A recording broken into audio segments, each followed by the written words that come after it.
Acara selanjutnya, penandatanganan persetujuan bersama dan berita acara. Dilanjutkan penyerahan hasil rekomendasi Pansus 4 tentang LKPJ dari pimpinan DPRD kepada Gubernur Jawa Barat. Yang terhormat, Gubernur Jawa Barat beserta pimpinan DPRD, kami silakan menuju tempat yang telah ditentukan.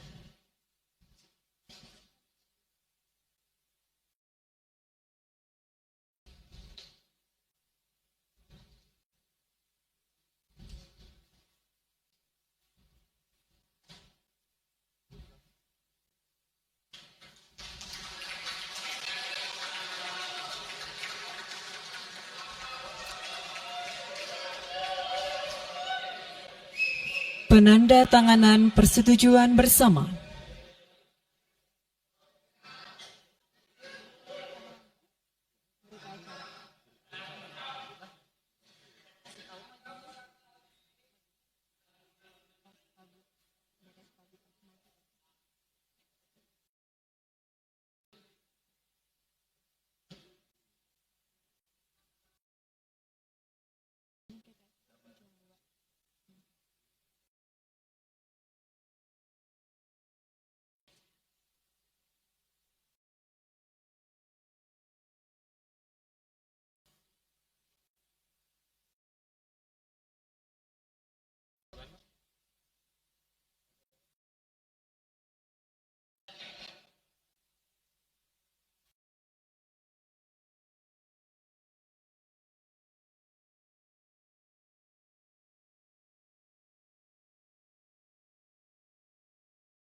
Selanjutnya penandatanganan berita acara.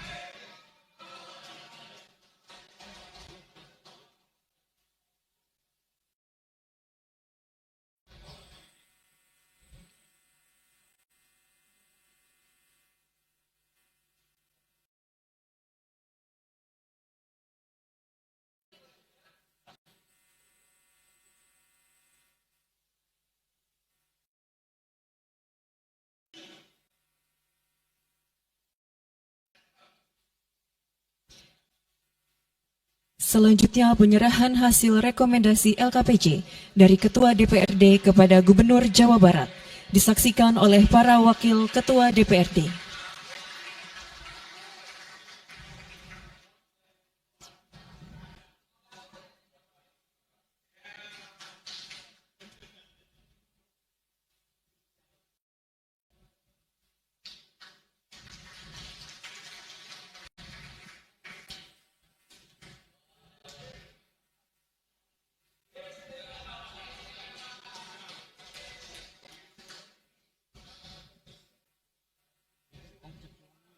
Terima kasih, kami silakan untuk kembali ke tempat semula.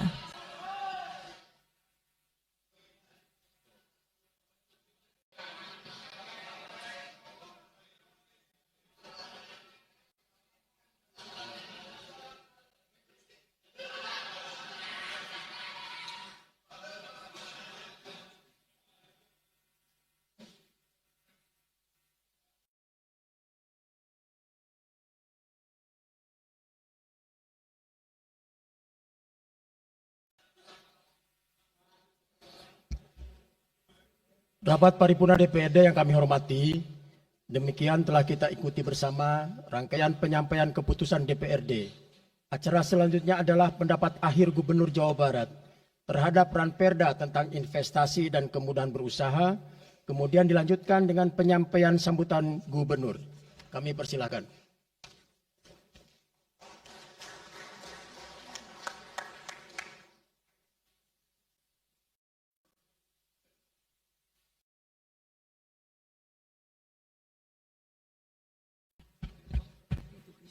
Assalamualaikum warahmatullahi wabarakatuh. Sampurasun. Rampes. Yang saya hormati Ketua DPRD Provinsi Jawa Barat yang mulia Bapak Buki Wibawa, para wakil ketua Bapak Iwan Suryawan, ini tokoh politisi yang begitu kalem saat ada interupsi. Bapak MK Iswara, ini politisi yang tampan selamanya tapi tidak pernah nakal. Dan tokoh spektakuler kita yang sangat populer di antara politisi DPRD Provinsi Jawa Barat, Bapak Ono Surono. Saya sudah tahu Pak Ono kontrak-kontrak medianya sudah banyak nanti ke depan. Kemudian juga Bapak ini sebentar lagi akan berangkat haji, Bapak Ki Haji Acep Jamaluddin. Terima kasih. Seluruh anggota DPRD Provinsi Jawa Barat, para ketua fraksi, para ketua komisi, dan saya mengucapkan terima kasih atas berbagai otokritik yang dilakukan, baik secara langsung maupun lewat media, baik media massa maupun media elektronik. Dan itu menunjukkan bahwa di Provinsi Jawa Barat ada terjadi dinamika politik yang luar biasa. Semua orang memiliki concern pada hal yang menjadi tujuan kita, mewujudkan Jawa Barat istimewa dengan berbagai cara. Tugas DPR adalah bicara, itulah tugas DPR. Jadi kalau tidak bicara, mungkin DPRD dianggap tidak ada. Saya ucapkan terima kasih atas otokritiknya. Sekretaris Daerah Provinsi Jawa Barat, kemudian yang mewakili Pangdam 3 Siliwangi, yang mewakili Kapolda Jabar, yang mewakili Kejaksaan Tinggi Jawa Barat, dan untuk khusus untuk Kejaksaan Tinggi Jawa Barat, saya sampaikan ucapan terima kasih, rasa hormat yang tinggi kepada Kejaksaan Agung Republik Indonesia atas tindakannya melakukan penahanan dan mentersangkakan Direktur Utama PT Sritek dan salah satu mantan pejabat BJB yang sudah resign atas kasus dugaan penyimpangan kredit, yaitu menyampaikan kredit ke Bank Jabar, mudah-mudahan tidak salah, kalau salah dikoreksi, sekitar 600 miliar rupiah tanpa agunan yang memadai. Dan ini langkah taktis, dan pemerintah Provinsi Jawa Barat melalui RUPS-nya sudah melakukan koreksi dan perubahan secara total sehingga peristiwa ini tidak akan mempengaruhi kinerja BJB. Saya ucapkan terima kasih. Dan semoga peristiwa ini tidak terjadi lagi di masa yang akan datang. Kemudian yang hormati para staf ahli, para asisten, para kepala perangkat daerah Provinsi Jawa Barat. Yang pertama, forum ini adalah forum kebahagiaan. Ada yang berbahagia hari ini, yaitu seluruh warga Jawa Barat, di mana kita bisa menyelesaikan dua agenda, yaitu agenda pengesahan Raperda tentang investasi dan agenda tentang pengesahan hasil dari LKPJ. Seluruh rakyat Jawa Barat bergembira karena rencana kita dalam melaksanakan pembangunan akan berjalan dengan cepat. Tetapi barangkali para media sangat kecewa karena hari ini tidak kejutan-kejutan lagi sehingga viewernya mungkin agak menurun hari ini. Tetapi kita harus berkorban demi kepentingan rakyat Jawa Barat. Kita kesampingkan viewer, kita kesampingkan komen, kita utamakan kepentingan rakyat Jawa Barat. Sebenarnya konsep pidatonya sudah ada, tetapi saya mencoba menyatukannya. Yang pertama adalah bahwa kita bicara tadi tentang berbagai rekomendasi. Dan rekomendasi itu juga termasuk di dalamnya disahkannya Raperda tentang investasi yang sebentar lagi menjadi perda. Apa sih yang menjadi rekomendasi? Rekomendasi pertama adalah angka kemiskinan yang masih tinggi di Jawa Barat. Tetapi saya usul pada Pak Ketua, ke depan kalau LKPJ sebaiknya para bupati wali kota diundang di seluruh Jawa Barat. Karena Jawa Barat itu pertanggungjawabannya bukan di OPD Jawa Barat, tetapi seluruh kinerja pembangunan itu ada di Pemkab dan Pemkot serta ada di pemerintah desa. Jawa Barat tidak memiliki rakyat yang terkelola secara langsung karena seluruh pengelolaannya ada di pemerintah kabupaten kota dan pemerintahan desa. Dan saya mohon nanti dipaparkan kemiskinan yang paling tinggi dalam perspektif BPS, dalam perspektif LKPJ dan analisisnya itu di kabupaten mana, bila perlu sampai di desa mana. Kemudian angka investasi tertinggi di kabupaten mana, angka investasi terendah di kabupaten mana, infrastruktur yang berproblem di kabupaten di mana, sehingga semuanya terpetakan dengan baik, sehingga nanti kita bisa mengorkestrasi antara pembangunan Provinsi Jawa Barat, pembangunan kabupaten kota, dan pembangunan desa secara bersama-sama dan berkeadilan.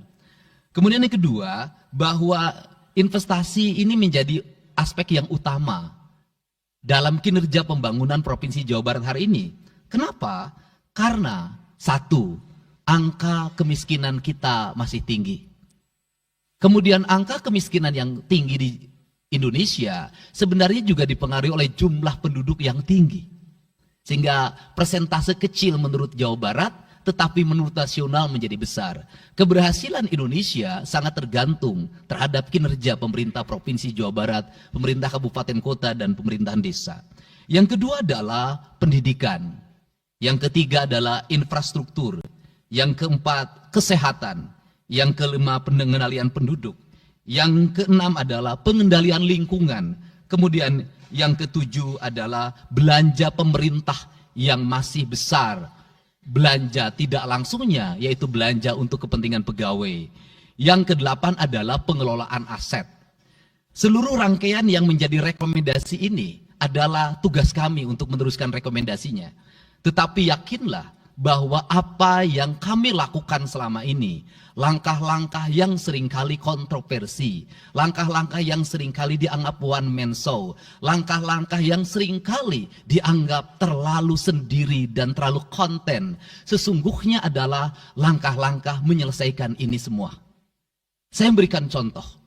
Kalau saya melakukan operasi terhadap penutupan galian C, penutupan areal-areal pelanggaran terhadap lingkungan, kalau saya mengkoordinasikan terlebih dahulu dengan jajaran saya, bisa jadi operasi saya gagal. Kenapa? Karena begitu rapat, besoknya penambangnya sudah tahu apa yang akan kami lakukan. Sehingga kejutan-kejutan itu dilakukan untuk memberikan efek kejut. Dari efek kejut itu melahirkan viral. Dari viral itu melahirkan atensi yang pada akhirnya hari ini Jawa Barat seluruh penambangan liar bisa diselesaikan secara hukum dan Kapolda memberi atensi yang sangat tinggi.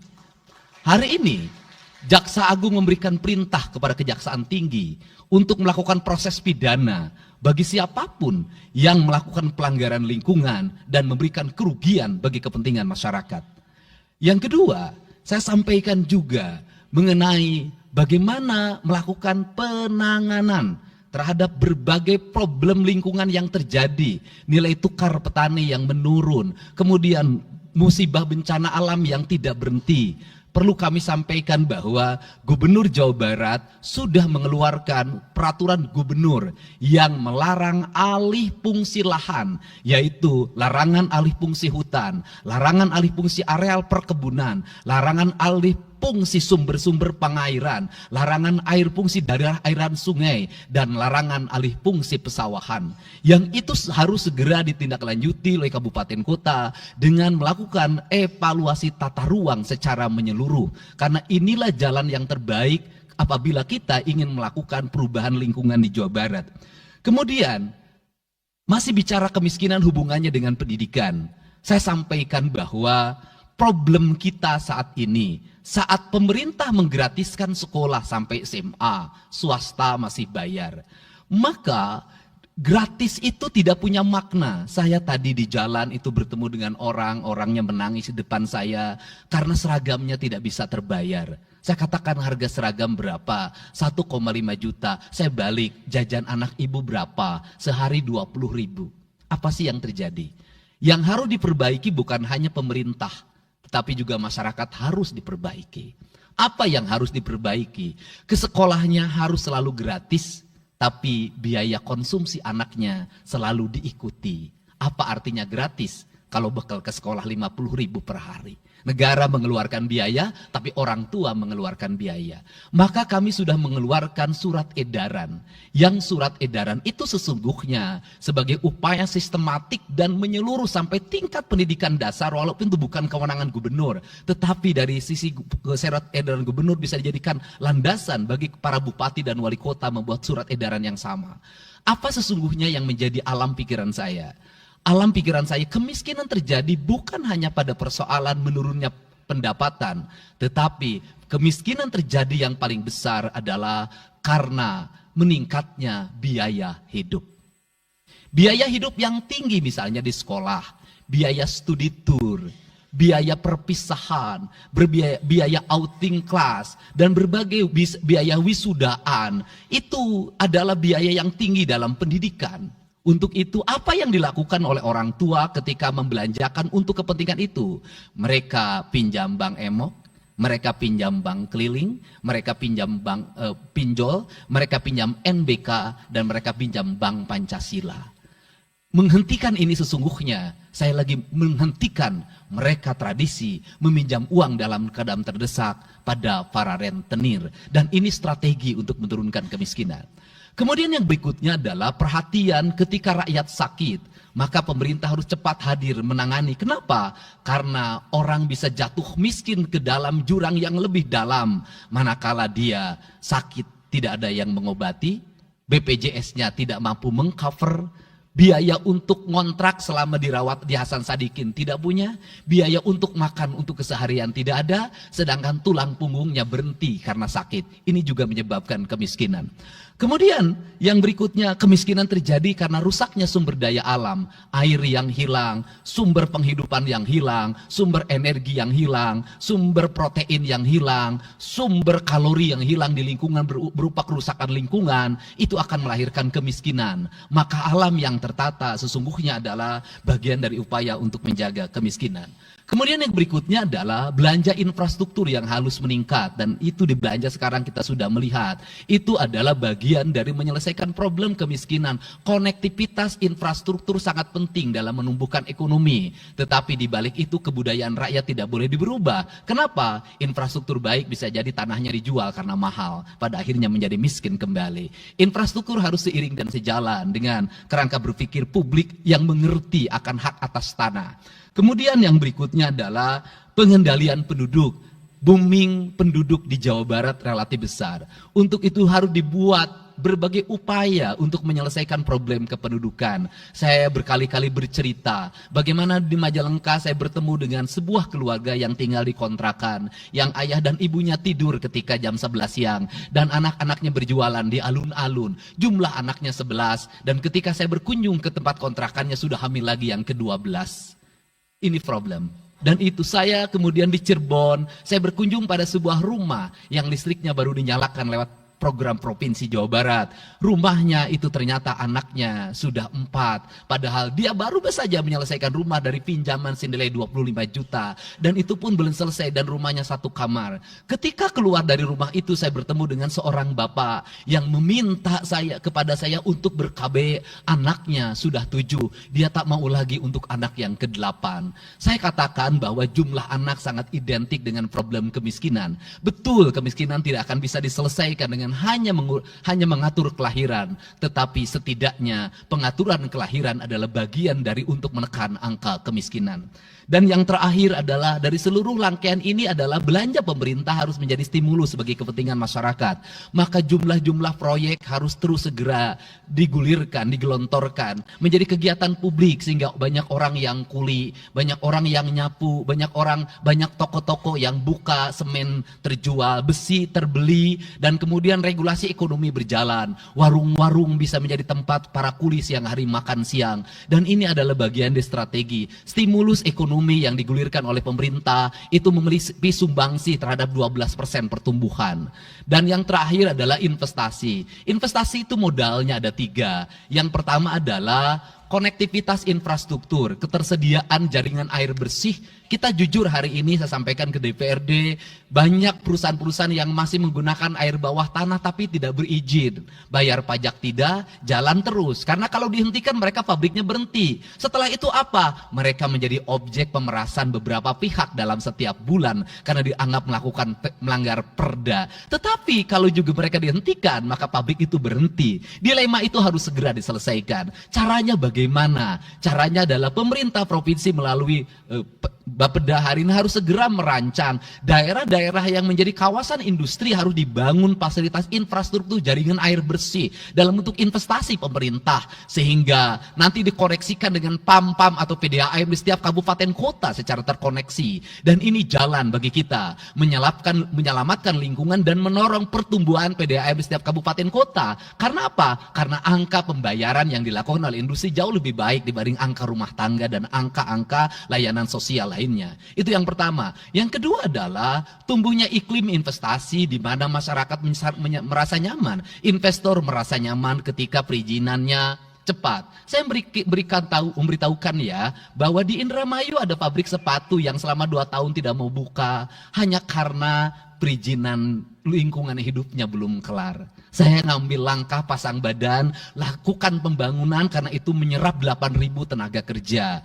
Kemudian di Cirebon juga seperti itu, banyak perizinan yang menggantung bertahun-tahun. Hari ini saya janjikan dalam 1 bulan ini seluruh perizinan di Jawa Barat tuntas dan selesai. Dan saya meminta kepala BPM TSP menjadi VR pemerintah Provinsi Jawa Barat untuk senantiasa tiap hari melihat data dan dokumen di setiap kabupaten kota. Mana yang terlambat, mana yang mengalami hambatan. Kemudian yang berikutnya adalah kenyamanan dalam berusaha. Kenyamanan dalam berusaha adalah keterangan para investor dan lingkungan masyarakat terhadap berbagai aksi gangguan dari orang yang mengatasnamakan diri preman. Untuk itu hari ini kita cukup bersyukur di Jawa Barat, peristiwa ini sudah hampir tidak ada. Kapolda kalau dengar ada preman, hari ini turun termasuk ke Garut, dengar ada preman, Kapolda turun.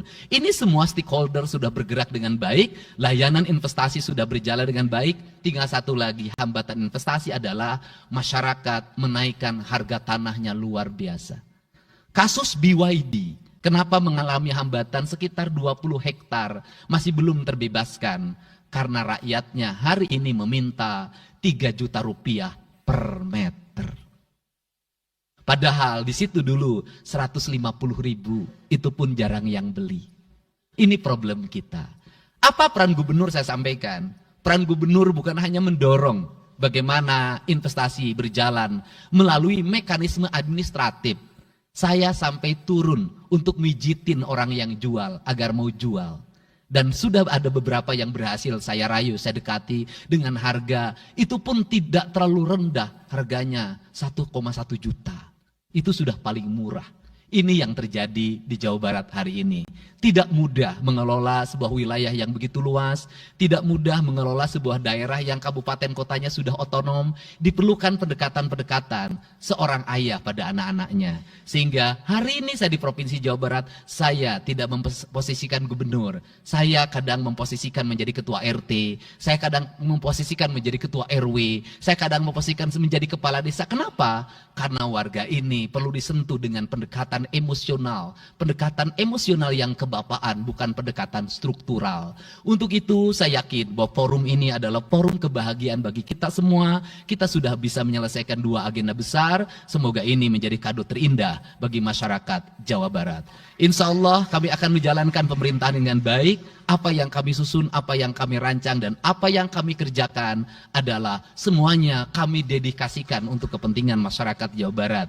Yang terakhir kami sampaikan juga bahwa kami kemarin sudah melapas 273 anak-anak yang mengikuti pendidikan di Dodik Rindam 3 Siliwangi. Hasilnya bisa dilihat secara terbuka di berbagai tayangan. Air mata tidak akan bisa membohongi kejujuran rakyat dan anak-anak itu. Dan saya sampaikan, hari ini ada 13 orang anak yang tinggal di rumah dinas gubernur. Pada saat yang lain orang tuanya datang menjemputnya, dia menangis. tak ada satupun orang tuanya yang datang. Seorang menjadi anak yang terbuang. Dan akhirnya saya memutuskan mereka untuk sekolah di Bandung dan tinggal bersama Gubernur Jawa Barat. Ini cara kita menyelesaikan. Saya ucapkan terima kasih pada semuanya, semoga kebahagiaan menyertai kita semua. Dan saya yakin setelah kegiatan ini, kita akan walk out secara bersama-sama. Wallahu muwaffiq ila aqwamit thoriq. Assalamualaikum warahmatullahi wabarakatuh. Sampurasun. Sekali merdeka tetap walk out secara bersama-sama.